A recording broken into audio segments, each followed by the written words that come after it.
En el nombre del Padre, y del Hijo, y del Espíritu Santo. Amén.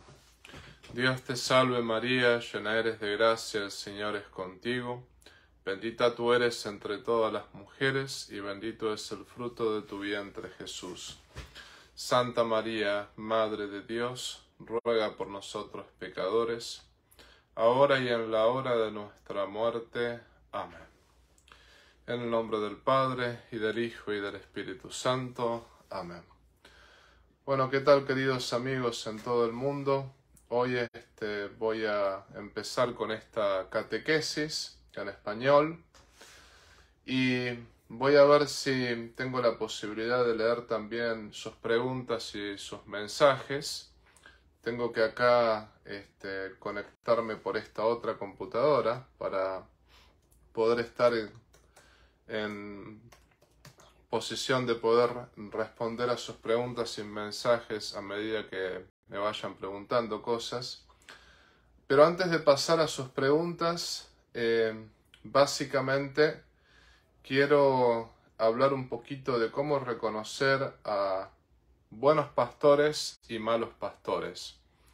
Porque en los últimos días ha habido consultas sobre este tema y como sacerdotes es como que estamos más que acostumbrados a escuchar críticas contra otros hermanos sacerdotes, contra obispos, bueno, en fin. Ciertamente que entre todas las cosas que yo le digo a las personas que me escriben, es que hay que buscar las manzanas buenas y no solamente las manzanas podridas. En la iglesia hay muchos sacerdotes buenos. Ahora bien, ¿cómo podemos distinguir a un mal pastor de un buen pastor? Nuestro Señor Jesucristo un poco que nos ha dicho que por los frutos los conoceréis. Les voy a contar una historia que me parece que es una historia no necesariamente verdadera. Algunos dicen que es verdadera, algunos dicen que no. Sin embargo, si es verdadera o no, no importa. Me parece que lo que hay que quedarse es más bien con la enseñanza. Y a partir de ahí es como que podemos empezar a hablar de los buenos pastores y de los malos pastores. Una de las cosas que sucedía en un pueblo lejano de un país latinoamericano, era que había un famoso médico, el nombre de este médico era José, y este médico estaba casado por iglesia, tenía todos los sacramentos, tenía el bautismo, la comunión, la confirmación, pero lo que sucedía con este médico era que nunca se confesaba. Y después, por otra parte, era un médico abortista, que era un médico que mataba niños en el vientre materno. Entonces, una de las cosas que sucedió con respecto a este médico era que le pidieron ser padrino de bautismo de uno de los hijos de una de las familias de ahí del pueblo. ¿Y qué pasó? Este médico, José, fue a verlo al sacerdote del pueblo, fue a verlo al padre Julián, y resulta que el padre Julián le dice, bueno, todo bien, doctor José, yo entiendo que usted quiere ser padrino de bautismo, pero usted no se confiesa nunca y por otra parte usted es abortista, o sea, usted no es un católico que siga las leyes de la Iglesia ni las leyes de Jesucristo. Entonces, por lo tanto, usted no podría ser padrino. Entonces, ¿qué hace este médico José? Saca una valija, la abre y dentro de esa valija había $10.000. Y le dice, padre, esto es para usted, si usted me permite ser padrino. Entonces el padre Julián mira el dinero, lo toma y le dice, bueno, vaya a hablar con la secretaria y dígale a la secretaria que usted va a ser padrino tal fecha y ningún problema, hacemos la vista gorda. Conclusión, este médico José, abortista y que no se confesaba nunca, terminó siendo padrino porque pagó $10.000. Bueno, la cosa está que pasaron 10 años de este episodio y a este médico José otra familia le pide ser padrino de bautismo. Y resulta que, bueno, el doctor José va a la parroquia, ya el padre Julián no estaba presente, sino que estaba presente el padre Miguel. Y resulta que habla con el padre Miguel y le dice, bueno, yo fui padrino hace 10 años, el padre Julián me tomó, quiero volver a ser padrino de vuelta. Entonces el padre Miguel le dice, bueno, doctor, yo sé que usted hace abortos y yo sé que usted no se confiesa nunca, por lo tanto usted no puede ser padrino de bautismo porque justamente no es un católico que siga las leyes de la Iglesia o las leyes de Jesucristo.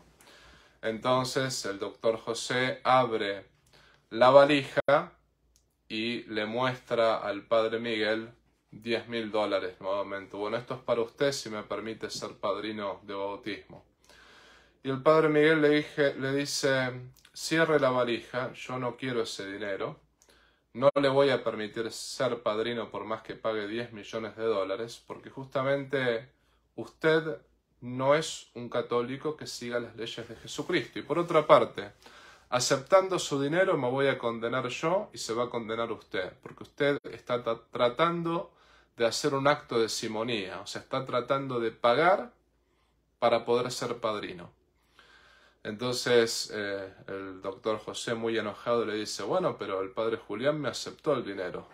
Entonces el padre Miguel le dice, el padre Julián es el padre Julián y él tendrá que responder ante Dios por sus acciones, pero yo no me quiero condenar por $10.000. Y al mismo tiempo, ese niño merece un padrino bueno. El niño que usted quiera apadrinar, bueno, ese niño no se merece un padrino como usted. Si usted realmente quiere ser padrino, lo que le aconsejo es deje de matar niños en el vientre materno, deje de realizar abortos y confiésese y arrepiéntase de sus pecados, porque solamente así va a poder ser un buen padrino y va a poder salvar su alma y el alma de este niño.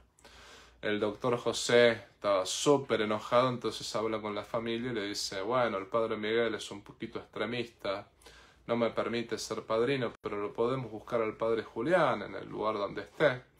Entonces el padre del niño le dice, no, yo querría hablar con el padre José para preguntarle por qué no lo deja ser padrino, déjeme hablar con el padre José.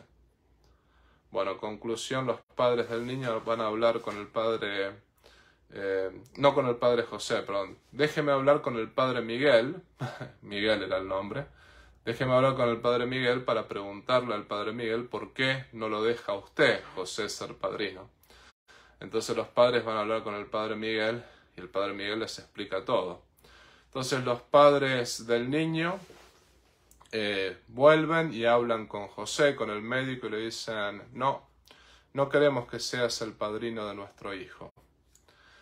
Y José se queda sorprendido, pero ¿por qué no? Yo tengo mucho dinero, yo soy médico, le puedo dar una buena educación. Y los padres le dicen, no, el padre Miguel tiene razón, tú no eres un buen católico, tú realizas abortos, tú no vives en gracia, y nuestro hijo en definitiva cuando muera va a tener que salvar su alma. Tú no lo vas a ayudar a salvar su alma, tú lo vas a ayudar a condenarse para siempre. Así que lo lamentamos, José, pero por más dinero que tengas, por más médico que seas, lo vamos a elegir al padre Miguel como el padrino de nuestro hijo. Él va a bautizar a nuestro hijo y él va a ser el padrino, porque él es una persona que realmente puede guiar a nuestro hijo al paraíso. Bueno, creo que esta historia cuenta un poquito cómo es que un buen pastor puede ser distinguido entre los malos pastores. ¿Cuál fue el fruto del padre Julián? Simplemente ayudarlo a José a seguir realizando abortos, a seguir alejándose del sacramento de la confesión.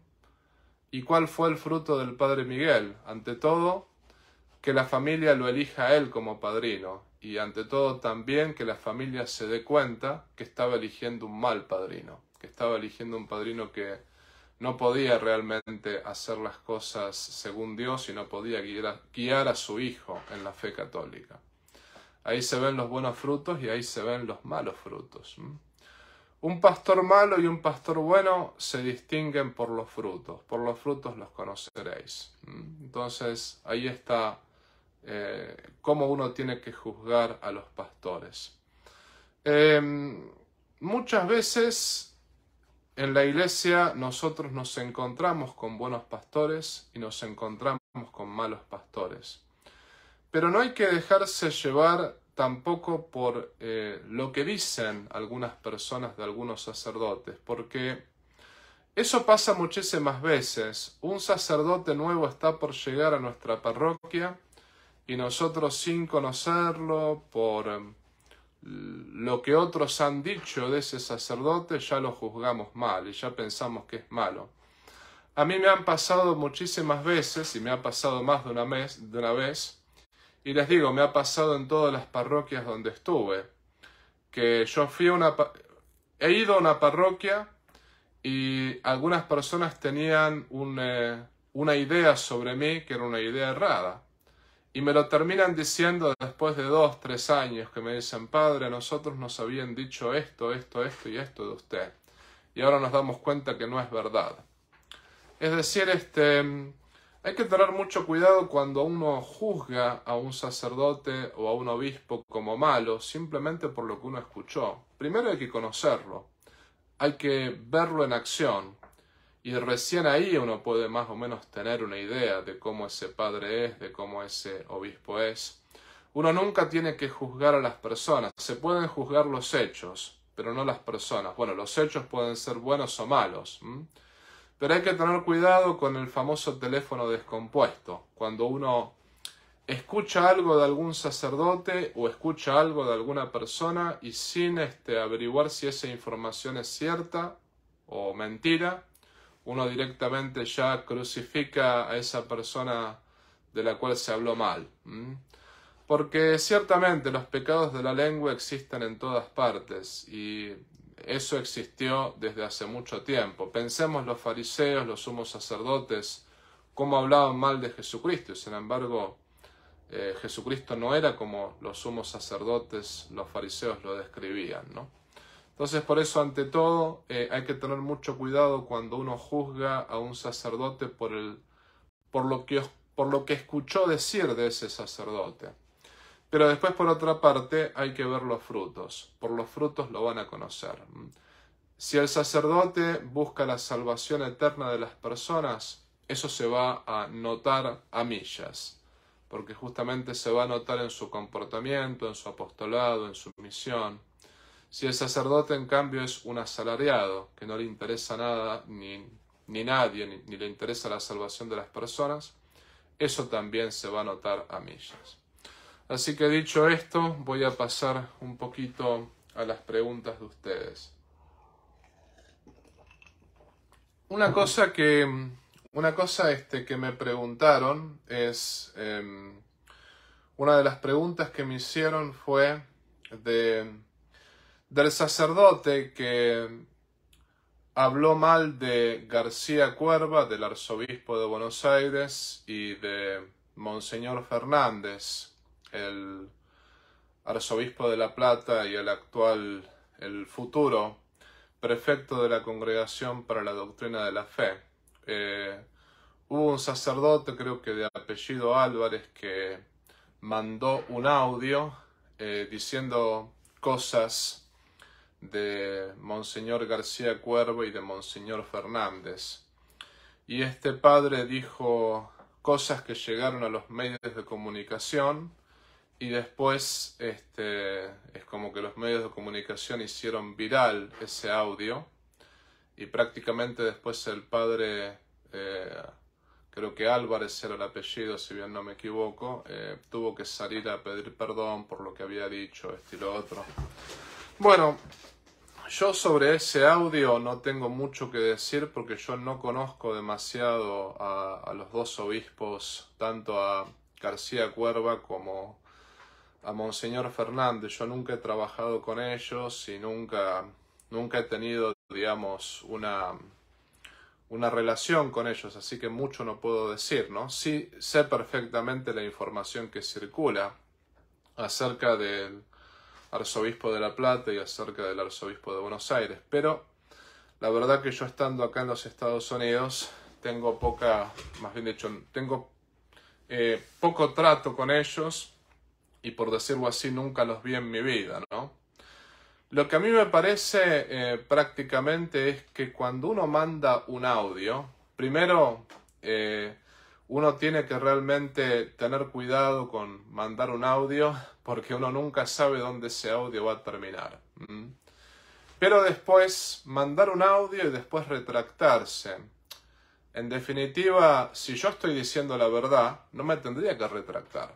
Esa es la realidad. En todo caso, tengo que pedir perdón por haber mandado ese audio, porque justamente puede haber sido imprudente haber mandado ese audio, pero a mí me parece que si el sacerdote se retractó es porque una de dos: o lo que dijo es mentira, realmente lo que dijo no es verdad, o directamente fue un acto, lo segundo, pudo haber sido un acto de cobardía, que no quiero decirlo porque no lo sé, no lo conozco tampoco a este padre, ¿no? Pero una de dos: o realmente reconoció su error y se equivocó y punto final, o sea, dijo, bueno, me equivoqué, y esa es una posibilidad, ¿no? En el sentido, me equivoco, me retracto.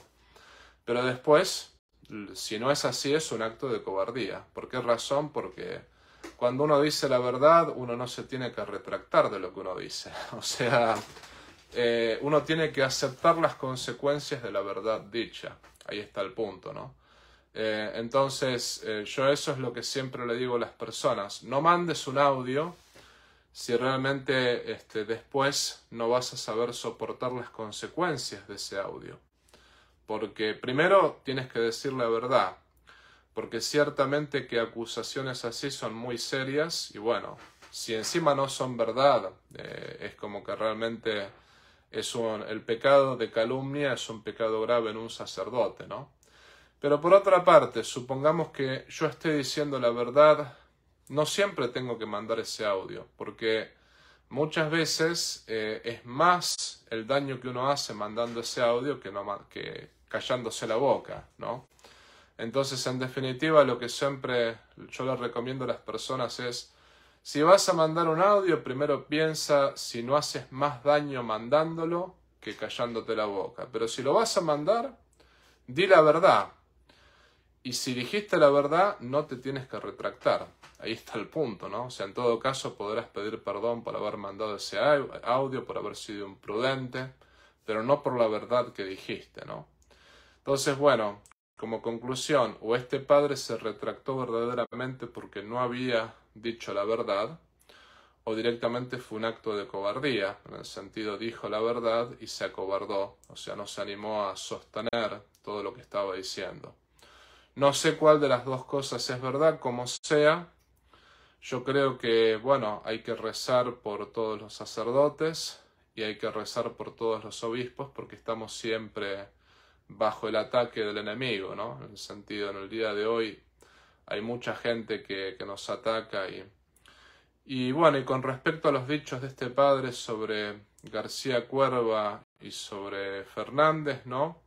Ya les digo, yo no conozco a ambos obispos, y el mismo padre que mandó ese audio dijo que había mentido, que dijo cosas que no eran verdaderas. Así que por lo tanto las cosas dichas por ese padre no se pueden tomar en serio, ¿no? Eso es así, eso es lo que puedo decir, ¿no? Pero bueno, yo particularmente no tengo ninguna opinión acerca de ambos arzobispos porque, como dije recién, no los conozco, no puedo opinar, ¿no? Con respecto a las otras preguntas, otra pregunta que realmente me hacían en concreto es que ningún sacerdote quiere celebrar una misa por un alma del purgatorio o un alma, porque parece que se está pidiendo una especie de novenario, como que se le pide a este sacerdote o a estos sacerdotes que celebren 9 misas con intención única, y que normalmente los sacerdotes agregan hasta 15 intenciones.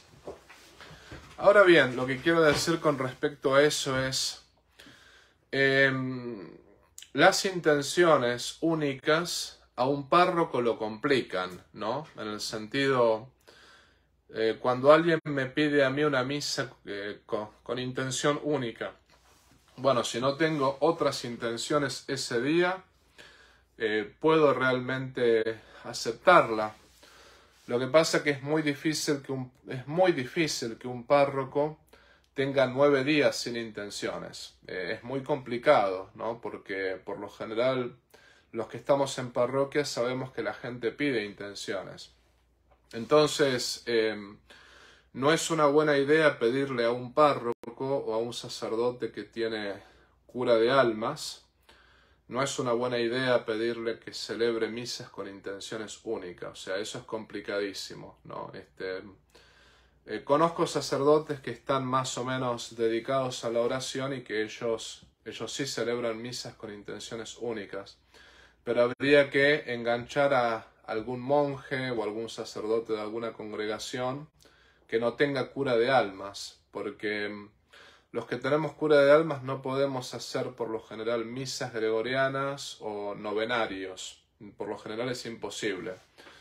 Un párroco, por ejemplo, ¿qué son las misas gregorianas? Son 30 misas pidiendo por intención única por las almas del purgatorio o por la intención del donante, ¿no? O, por ejemplo, un novenario son 9 días con intención única. Eso un párroco lo ata. Es muy complicado porque me viene un parroquiano: padre, se me murió mi mamá ayer y ya tengo esta misa con intención única. Es como que no puedo aceptársela, ¿no? Así que el modo de poder resolver esto es que se le pida a los monjes, por ejemplo, que se le pida a los monjes de un monasterio benedictino que tienen varios sacerdotes. Ellos por ahí pueden hacer misas gregorianas o pueden, por ejemplo, hacer misas, los novenarios, 9 misas con intención única. O se tendría que enganchar a algún sacerdote que no tenga cura de almas. La otra forma de, por ejemplo, realizar un novenario es involucrar a varios sacerdotes. Por ejemplo, si a mí me piden una misa con intención única, en mi día libre la puedo hacer, ¿no? Tengo un día libre a la semana. Después, bueno, al otro día tendría que hacerla otro sacerdote y al otro día otro sacerdote. Por ejemplo, en un novenario, si están incluidos 9 sacerdotes, ahí sí, porque lo más importante es que se celebre el novenario de manera ininterrumpida. O sea que del día 1 al día 9 se celebran esas misas con intenciones únicas. O lo mismo las misas gregorianas, del primer día al número 30. Si hay 30 sacerdotes involucrados, ahí ya es distinto, ¿no? Pero un sacerdote celebra la misa un día, después el otro día el otro día el otro. O sea, es como que los sacerdotes se van turnando día a día para celebrar las misas gregorianas y se celebran 30 misas ininterrumpidamente por la intención única. Pero bueno, habría que involucrar a 30 sacerdotes en esa situación. Por lo general, si uno quiere un novenario o misas gregorianas de manera como se han pedido, se tendría que hablar con los monjes o se tendría que hablar con una congregación que realmente pueda disponer sacerdotes para novenarios o para las misas gregorianas, ¿no? Después, había otra pregunta, me parece a mí, que me estaban haciendo acá.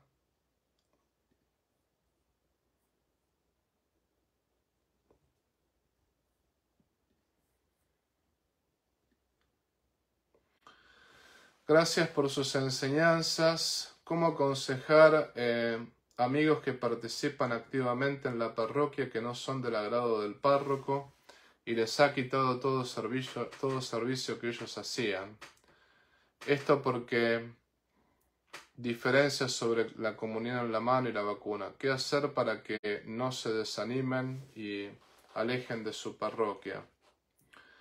Esta pregunta, digamos, lo que más o menos entiendo de esta pregunta es que había amigos suyos que participaban activamente de la parroquia, pero ahora no son del agrado del párroco, y el párroco les ha quitado, o sea, ellos antes trabajaban en la parroquia y prácticamente ahora no trabajan porque no son del agrado del párroco, y después las diferencias son la comunión en la mano y la vacuna.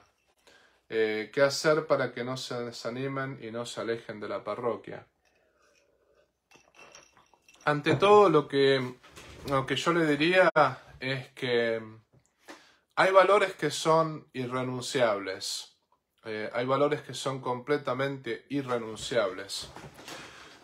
Por ejemplo, si un párroco a alguien los quiere obligar a comulgar en la boca, si un párroco los quiere obligar a comulgar en la mano, el párroco está completamente equivocado, porque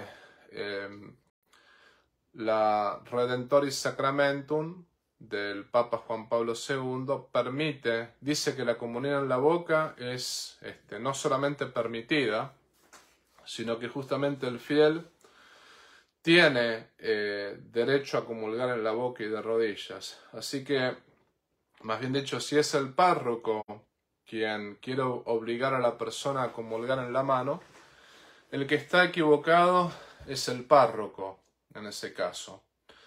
Ahora, si son los feligreses los que quieren obligar al párroco a dar solamente la comunión en la boca, ahí los que están equivocados son los feligreses, ¿no? Porque yo creo que una vez expliqué, yo no aconsejo la comunión en la mano, en el sentido, en la mano nos quedan los sacerdotes, siempre nos purificamos las manos cada vez que tocamos la hostia, porque nos quedan pedazos de hostias, sea en los dedos, sea en la mano. Yo no recomiendo la comunión en la mano, me parece que lo mejor es la comunión en la boca. Y por algo la Iglesia durante tanto tiempo solamente le permitió a los sacerdotes tocar la hostia. En realidad, la comunión en la mano surgió para ponerle reglas a abusos que estaban ocurriendo. O sea, antes de la permisión de la comunión en la mano, tocar la hostia era pecado mortal, era sacrilegio. Y la Iglesia tenía una razón para decir eso. La Iglesia estaba enfatizando que primero los sacerdotes tenían las manos consagradas para tocar el cuerpo de Cristo. Y después la otra cosa es que, digamos, no solamente que los sacerdotes tenían las manos consagradas para tocar el cuerpo de Cristo, sino que al mismo tiempo el tocar el cuerpo de Cristo implica que uno se purifique las manos, que uno se ponga no solamente el agua, sino que justamente que uno cuidadosamente se fije de que no le quede ninguna partícula en la mano.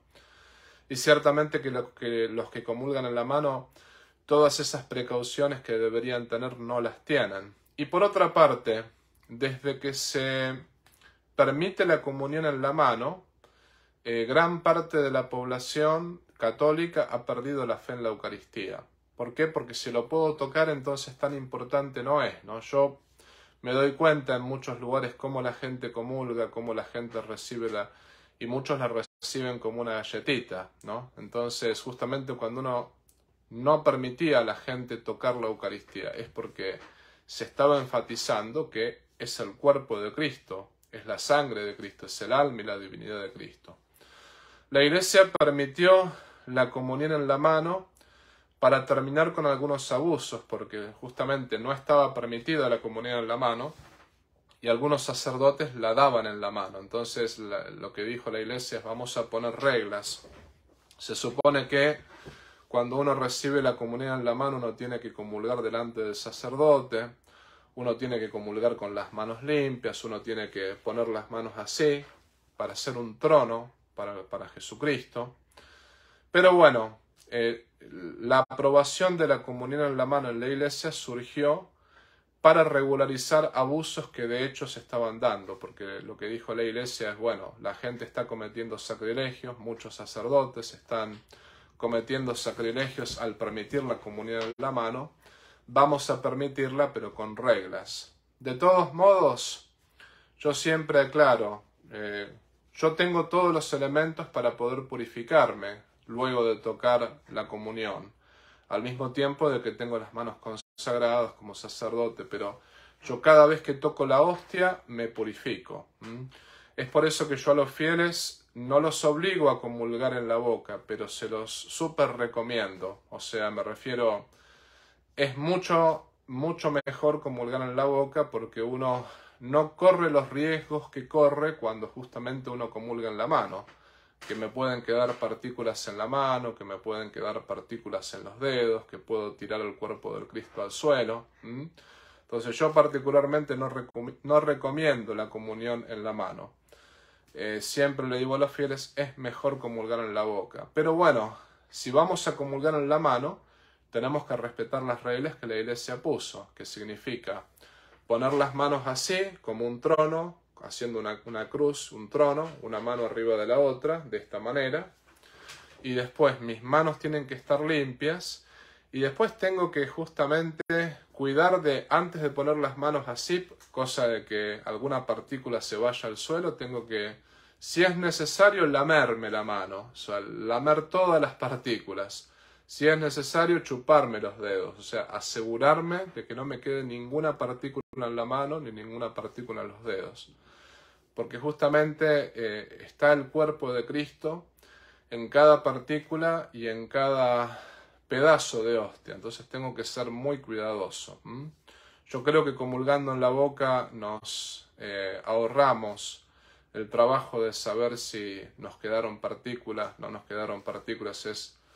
Pero volviendo al tema, si sus amigos querían obligar al párroco a dar la comunión en la boca, y nadie puede obligar a ningún párroco a dar la comunión en la boca solamente. Porque hay un punto, digamos, el Papa, los cardenales, los obispos permiten la comunión en la mano. Entonces, los fieles tienen derecho a comulgar sea en la boca, sea en la mano. O sea, eso es lo que la iglesia permite hoy en día, ¿no? En todo caso, lo que hay que hacer es catequizar a las personas y explicarles cómo comulgar en la mano y cómo justamente comulgar de manera digna, o sea, dándose cuenta que en la mano no están teniendo un pedacito de pan, que en la mano están teniendo el cuerpo de Cristo y tienen que tener mucho cuidado con las partículas. Ese es el asunto, ¿no?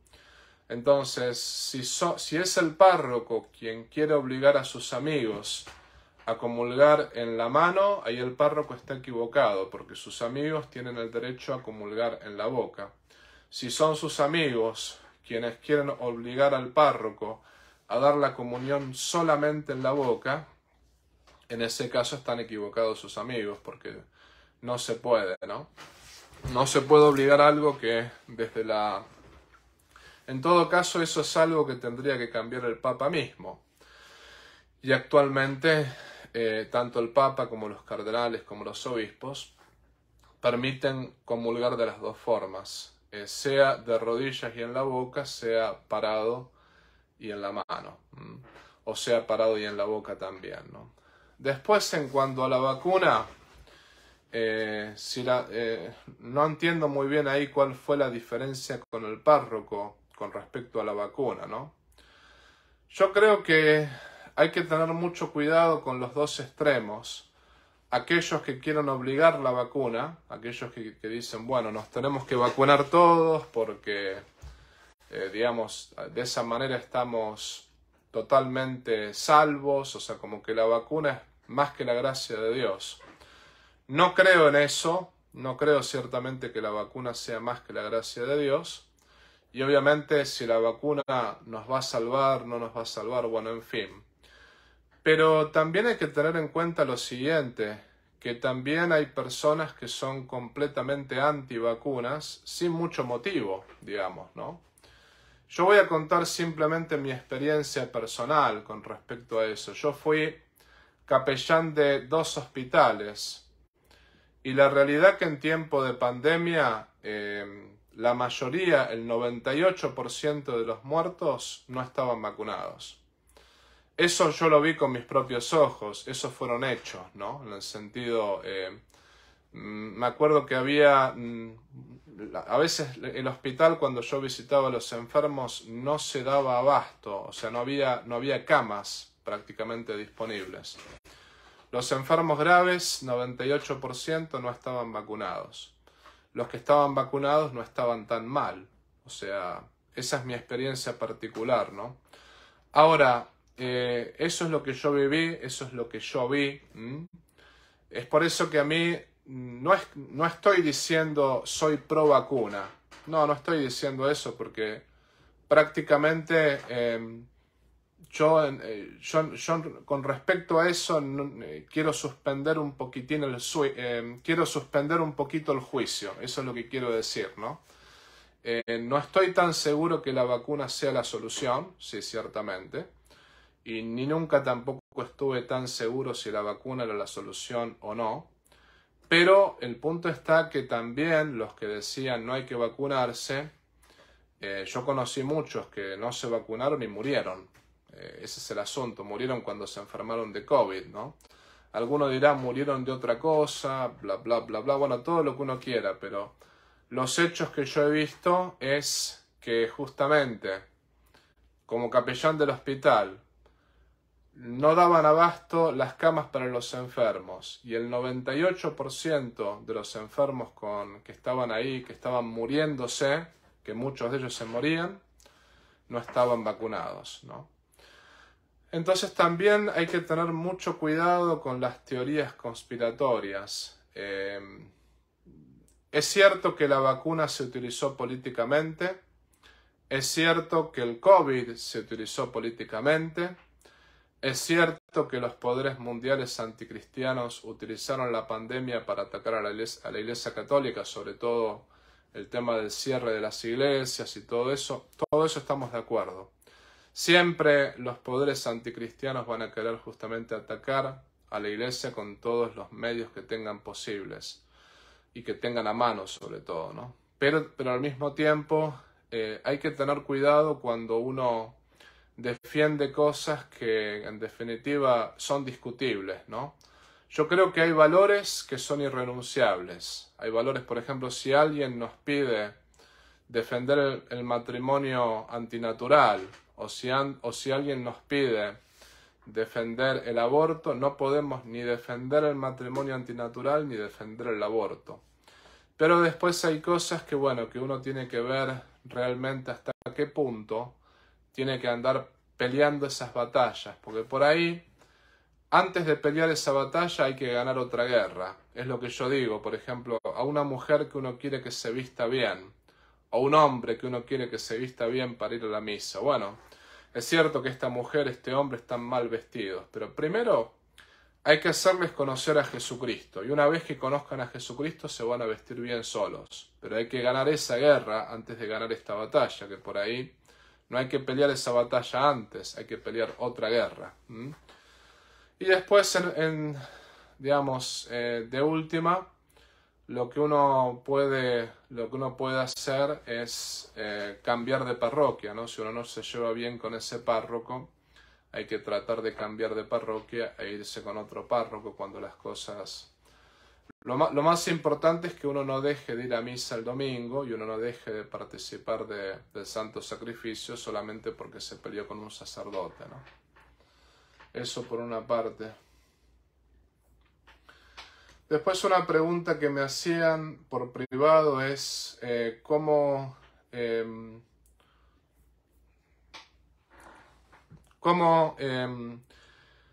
ayudar a mi marido a dejar de cometer adulterio. Bueno, ahí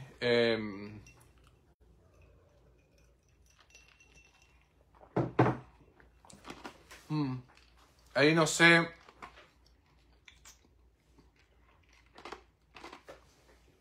Ahí no sé la situación particular digamos, de la persona que me hace esta pregunta, pero ciertamente que en algunos casos, si el marido comete adulterio permanentemente y no deja de cometer adulterio, la única solución es la separación física, porque tampoco la esposa puede ser cómplice del adulterio del marido, ¿no?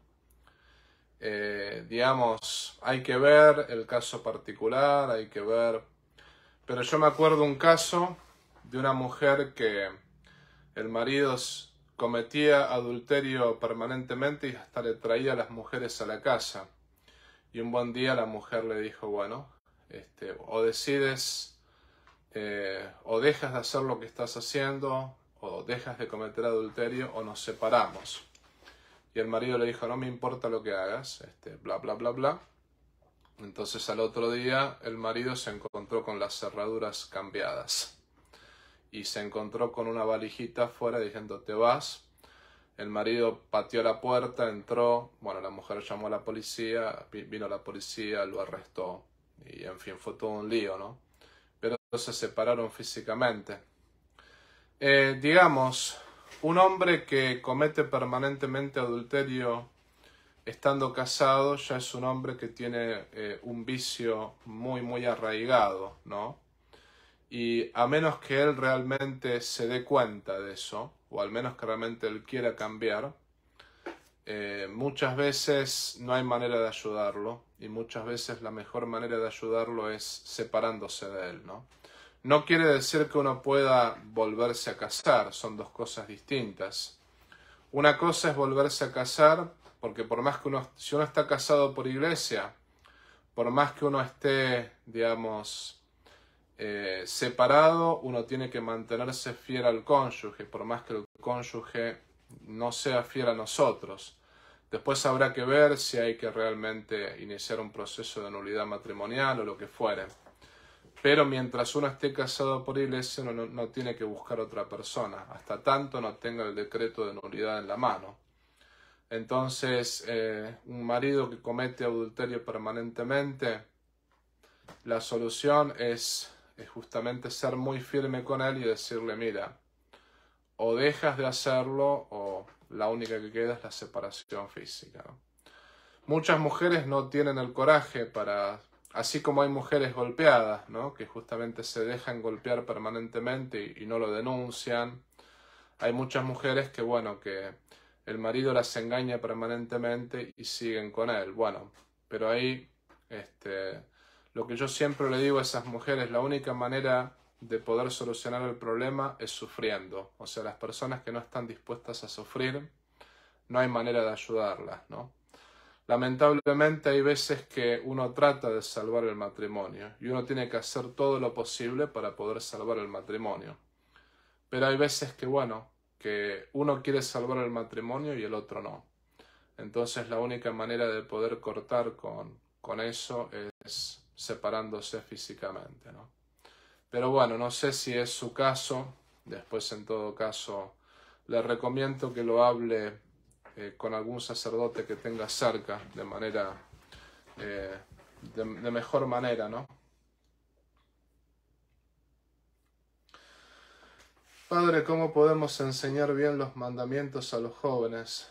¿Qué libro me recomienda? Bueno, para poder enseñar los mandamientos a los jóvenes, un buen libro es el Catecismo de los Jóvenes del padre Carlos Miguel Vuela. No le estoy haciendo propaganda al padre Carlos Miguel Vuela porque, bueno, su persona es otra cosa, digamos, ¿no? Pero en concreto el Catecismo de los Jóvenes del padre Carlos Miguel Vuela es un buen libro para los jóvenes, ¿no? Más allá que yo no recomiendo necesariamente a ese autor en todo, pero sí lo recomiendo en cuanto a este libro, que me parece que es un libro bastante bueno, bastante didáctico para los jóvenes, ¿no? Y a ver qué otra pregunta hay aquí.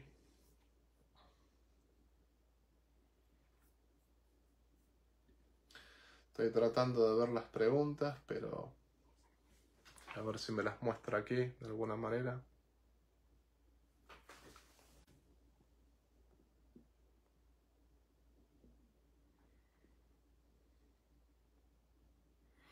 Estoy viendo las preguntas, un segundito. A ver si hay alguna más.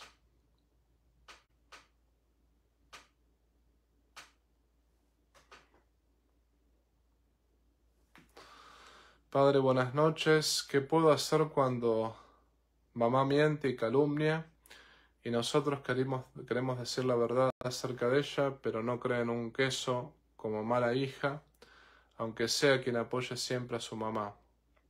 Me da miedo cometer falta al mandamiento de honrar padre y madre. Para ser, a ver...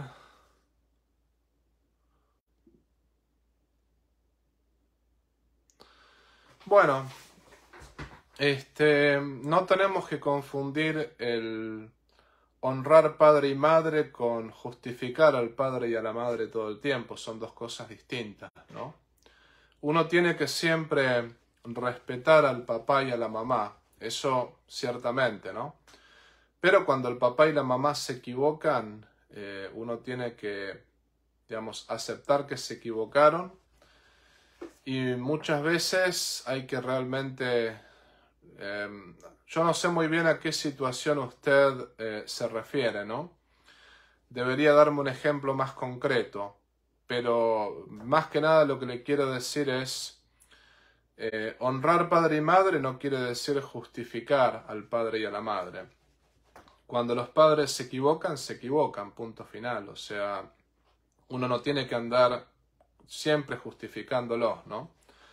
Por dar un ejemplo, me acuerdo el caso de un hijo que vio a su padre abusar sexualmente de una de sus hermanas.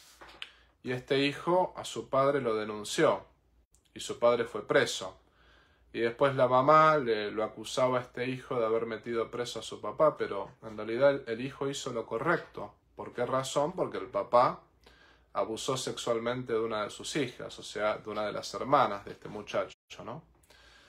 Ahí no se trata de querer justificar, más bien dicho, la madre de este muchacho que lo acusaba y le decía que por culpa de él su papá estaba preso. No, su papá no estaba preso por culpa de él. Su papá estaba preso por culpa de lo que él hizo. O sea, fue él mismo quien abusó de su hija, ¿no? Y fue él mismo quien tomó la decisión de hacer lo que hizo. Lo de llamar a la policía fue consecuencia de lo que el papá hizo. O sea, el papá se hizo eso a sí mismo. Entonces, no se trata de justificar todo lo que nuestros padres hagan. Yo a ese muchacho le dije, mira, tienes que rezar por tu papá, tienes que rezar por su conversión, reza también por tu mamá, pero tu mamá está equivocada porque tu papá se hizo eso a sí mismo cuando él abusó de tu hermana. Entonces, digamos que honrar padre y madre quiere decir amar al padre y a la madre. No siempre hay que justificarlos cuando se equivocan, son dos cosas distintas, ¿no? ¿Qué más? ¿Qué otra pregunta?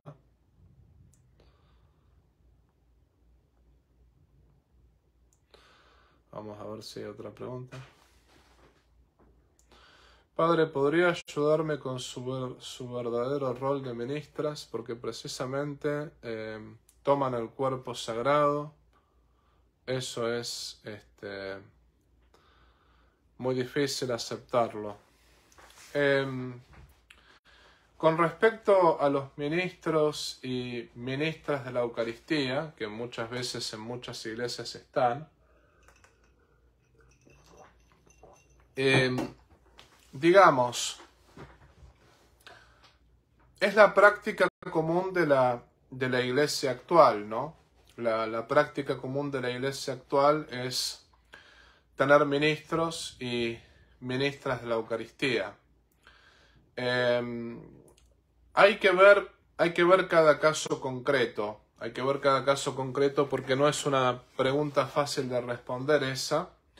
Pero yo me acuerdo una mujer que era una mujer muy devota de la Eucaristía, ¿no? Y resulta que esta mujer estaba yendo a la iglesia y me decía, padre, yo, digamos, yo comulgo en la boca, comulgo también de rodillas, yo tengo muchos respetos por la Eucaristía, pero resulta que bueno, que me han ofrecido ser ministra de la Eucaristía y yo no quiero, porque no quiero tocar el cuerpo de Cristo. Entonces lo que yo prácticamente le dije a esta mujer es, bueno, mira, si no eres tú ministra de la Eucaristía, van a elegir otra persona, y por ahí esa persona que elijan no va a tener la formación que tú tienes. O sea, por ahí el cuerpo de Cristo no lo vas a tocar tú, le digo, pero lo va a tocar otra persona que lo va a tratar como un pedazo de pan a Jesucristo. Entonces yo preferiría que tú seas la ministra de la Eucaristía porque al menos tú lo vas a tratar a Cristo como corresponde, o sea, justamente como lo que es, vas a tratar la hostia como el cuerpo, la sangre, el alma y la divinidad de nuestro Señor Jesucristo. Es preferible que seas ministra tú que sea ministra una persona que directamente no respete el cuerpo de nuestro Señor Jesucristo. Y ella me dice, padre, bueno, muchas gracias, me abrió los ojos y es como que la mujer esta, sí, ciertamente, si la pregunta es, ¿debería haber ministros de la Eucaristía o no debería haberlos? Yo creo prácticamente que hay que distinguir dos cosas, ¿no? Y hay que distinguirlas de manera bien claras. En casos de persecución, la Iglesia ha utilizado ministros de la Eucaristía. O sea, está el caso de San Tarcisio, que San Tarcisio era un niño. Y San Tarcisio era un niño que vivió en el siglo II o III de la persecución romana. Y su función era llevarle la comunión a los presos, a los cristianos que estaban presos. Él les llevaba la comunión, ¿no? O sea, en tiempos de persecución, cuando el sacerdote no podía llegar a ciertos lugares, hay veces que había laicos y hasta niños piadosos que llevaban la comunión y que llevaban la Eucaristía.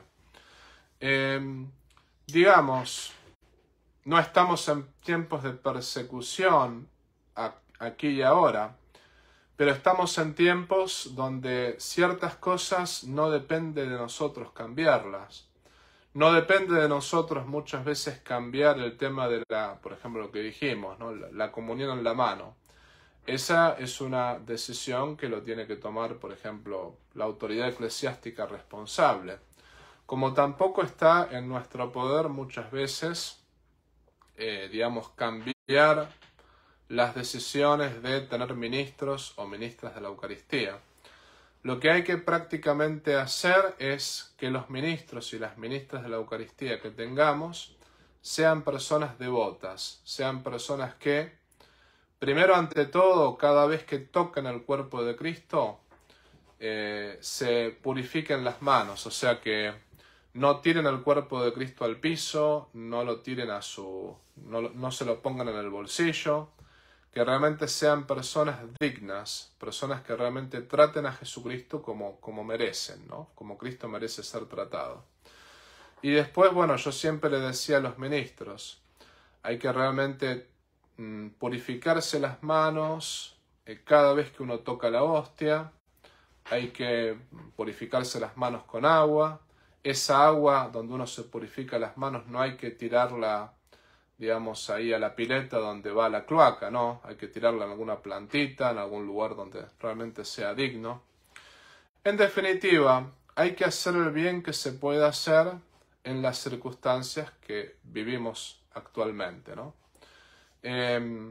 Yo sé que algunas de las personas que son muy tradicionales, que por ahí me están escuchando, podrán llegar a decir que, bueno, que yo estoy transando con el modernismo. Honestamente, si yo pensara que yo estoy transando con el modernismo, no lo permitiría. El punto está que justamente estudiando la historia de la Iglesia, uno se ha dado cuenta que niños como San Tarcisio tocaban la hostia, ¿no? Acá no se trata de, y justamente en tiempos de persecución, muchas veces la Iglesia llevaba la comunión a través de los laicos, a través de personas que no eran ordenadas, ¿no?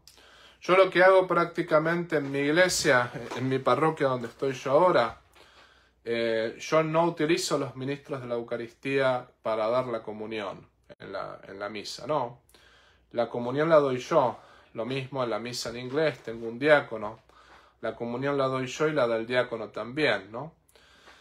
Pero bueno, muchas veces los ministros de la Eucaristía, en alguna que otra ocasión, cuando yo he estado fuera de la parroquia, me han ayudado a llevarle la comunión a los enfermos. Y son personas que realmente, los ministros de la Eucaristía que yo tengo, muchos comulgan en la boca, ellos se purifican las manos cuando tocan el cuerpo de Cristo, no tiran el cuerpo de Cristo al piso, no tiran el cuerpo de Cristo en sus bolsillos, ¿no? Entonces prácticamente, bueno, lo que quiero decir es, hay que saber rescatar lo bueno de por ahí todas las cosas malas que uno ve actualmente, ¿no? No siempre las cosas pueden ser como uno querría que sean, pero al menos dentro de la situación actual que nosotros estamos viviendo en nuestra iglesia, lo más importante es que podamos hacer el bien que se pueda hacer aquí y ahora. Me tocó un sacerdote que vino a celebrar a nuestra parroquia y cuando llegó al altar, antes de comenzar, nos dijo que ahorita se los digo, yo no voy a darle la comunión a nadie en la boca. Bueno, ya respondí a esa pregunta. Ese sacerdote no tiene derecho a hacer eso, porque justamente el comulgar en la boca es un derecho que tienen todos los fieles, ¿no? Y en otra parroquia el sacerdote les dijo que no les gustaba que las mujeres vinieran con velo porque se creían más santas y porque hacían sentir mal a los que no lo usaban. Habría que preguntarle a ese sacerdote si le dice lo mismo a las mujeres con minifalda o le dice lo mismo a los hombres que vienen con pantalones cortos, ¿no? Me parece una total falta de respeto decirle una cosa así a las mujeres, porque cuando uno, más bien dicho, si uno se pusiera velo porque pensara que de esa manera es más santa que los demás, por ejemplo, una mujer que se pone velo diciendo yo soy más santa que las demás mujeres, bueno, ahí esa mujer se equivoca, ¿no? Ahora, si esa mujer se pone velo justamente por seguir las palabras de San Pablo, y al mismo tiempo el velo en la mujer significa también el cubrir algo que es o sea, ¿qué cosa cubre el velo? Aquello que es misterioso. Justamente el santo de los santos en Israel estaba cubierto por un gran velo, porque eso era un gran misterio, ¿no? La mujer representa a la iglesia y cuando se cubre la cabeza representa el gran misterio que es la iglesia. La iglesia es misterio justamente. Tiene un significado hermosísimo el, digamos, cubrir el velo de la cabeza de la mujer, ¿no? Mientras la mujer no se considere superior a las mujeres que no tienen velo, lo mismo el hecho de comulgar de rodillas y en la boca.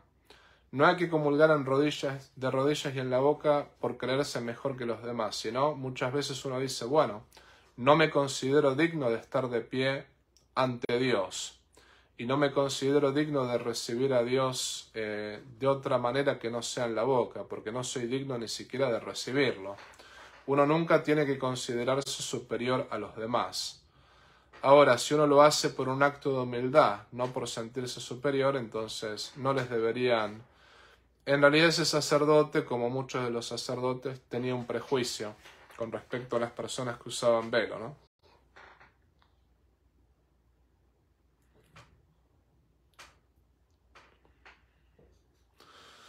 Me tocó un sacerdote que vino... esto ya lo leímos. Bueno, ¿y qué otra cosa más? Ya esto también.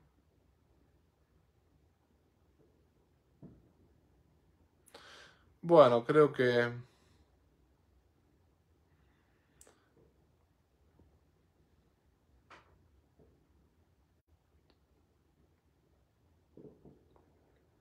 La comunión siempre desde el principio fue en la mano. Hay que ser cuidadosos y respetuosos, pero en la lengua el órgano más pecador no está consagrado y sin embargo toca a Cristo. No, señora, discúlpeme, es un error eso. Primero, la comunión en la mano comenzó, digamos, con los apóstoles, pero no hay que olvidarse que los apóstoles eran sacerdotes. Segundo, los primeros cristianos comulgaban en la mano, pero no comulgaban en la mano como nos lo dice mucha gente, ¿no? Sino que justamente comulgaban con un corporal en las manos, o sea, nunca tocaban el cuerpo de Cristo, ¿no? Y después, por otra parte, digamos, al inicio de los tiempos apostólicos también los cristianos iban a las sinagogas. Y hoy en día está prohibido para un cristiano ir a la sinagoga justamente como para dar culto a Dios. O sea que también hubo muchas cosas que Cristo fue revelando a través del Espíritu Santo a los papas y a mucha gente, ¿no? Por ejemplo, en tiempos de Jesucristo no estaba, digamos, lo que sería, ¿cómo se llama esto? El dogma de la Inmaculada Concepción.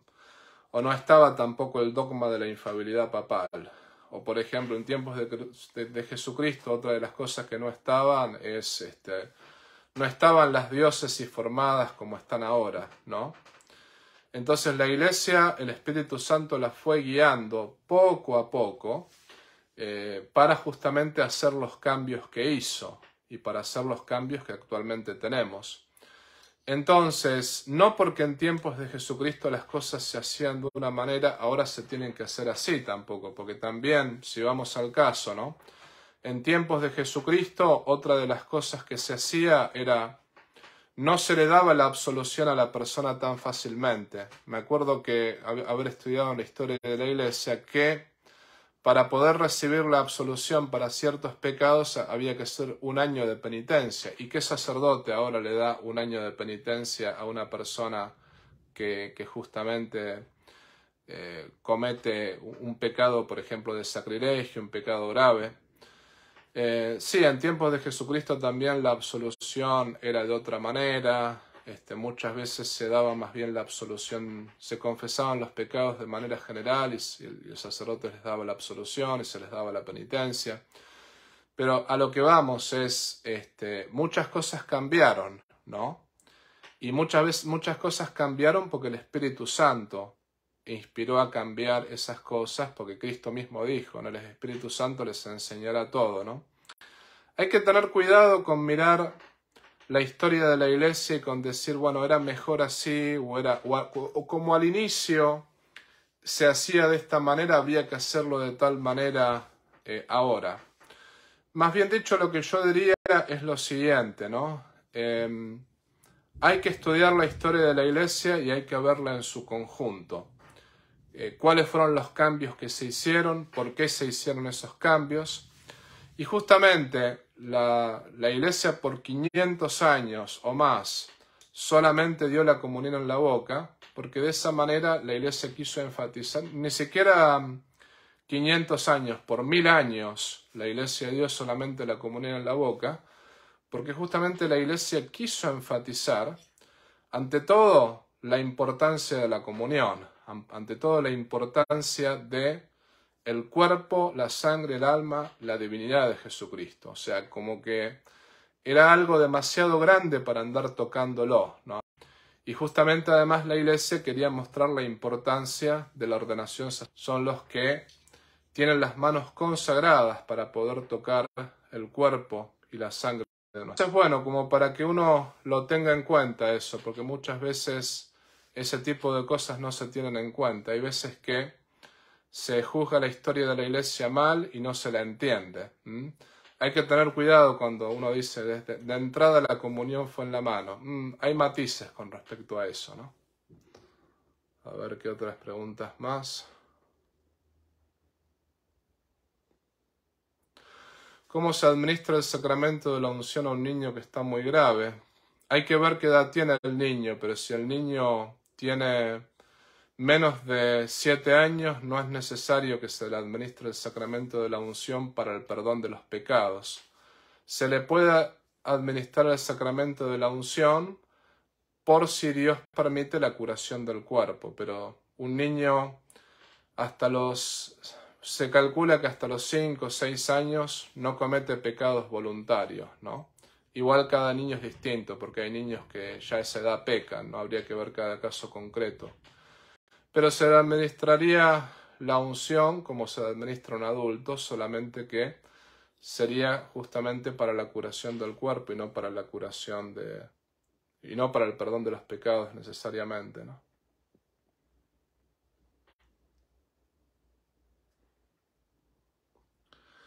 Los catecúmenos sabemos bien cómo se recibe al Señor en la mano. Sí, bueno, eso.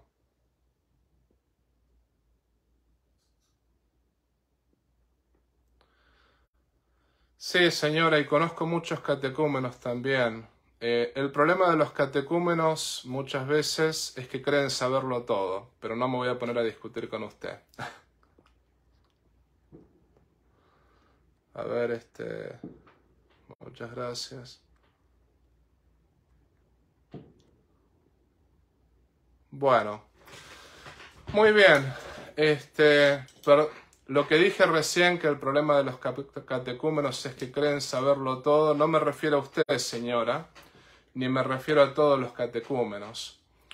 Hay catecúmenos que son muy buenos también, quiero aclararlo, ¿no? Pero sí, digamos, dentro de todos los grupos de la Iglesia, absolutamente con todos los grupos me refiero, ¿no? Hay que tener cuidado con absolutizar nuestra espiritualidad, eso es lo que voy, ¿no? No me refiero a usted seguramente que es una santa mujer, yo no la conozco, pero hay que tener cuidado con absolutizar nuestras espiritualidades, porque, bueno, ese es el problema de muchos grupos nuevos en la Iglesia, ¿no? Son muy fieles al magisterio por una parte, pero por otra parte como que absolutizan ciertos principios que, bueno, hay que tener cuidado. Simplemente es lo que quiero decir, ¿no? O por ahí algunos miembros dicen nosotros estamos mejor formados porque pertenecemos a tal grupo, pertenecemos a tal otro. Siempre la humildad es buena, en todos sentidos, ¿no? Aclaro que con los catecúmenos yo conozco muchos de ellos son grandes y excelentes personas, yo los quiero muchísimo, y también lo que dije recién no se aplica a todos los catecúmenos, ¿no?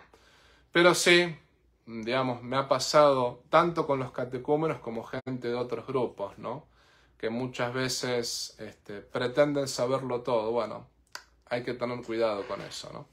Pero señora, le deseo lo mejor y le deseo la santidad y quédese tranquila, no me refería a usted particularmente, ¿no? Ni tampoco a todo el grupo en cuanto tal, ¿no? Porque dentro de ese grupo de los catecúmenos hay gente muy buena y santa también. Bueno, entonces les deseo a todos una muy feliz noche y espero... Diego, ¿qué tal? Gusto saludarte. Les deseo a todos una muy feliz noche y que Dios los bendiga y la Virgen los proteja siempre. Rezo por cada uno de ustedes y bueno, me alegro el haber podido hacer esta catequesis nuevamente. Esperaré poder hacer la próxima catequesis con cada uno de ustedes. Si no es el próximo lunes, es algún otro lunes. Me despido dándoles mi bendición y si tienen más preguntas pueden hacerlas en este mismo video. Esas preguntas mismas las conservaré para el próximo lunes. Y ahora les doy mi bendición final. El Señor esté con ustedes y con tu espíritu. Os bendiga Dios Todopoderoso, que es Padre, Hijo y Espíritu Santo. Amén. Gracias y muchas bendiciones para todos.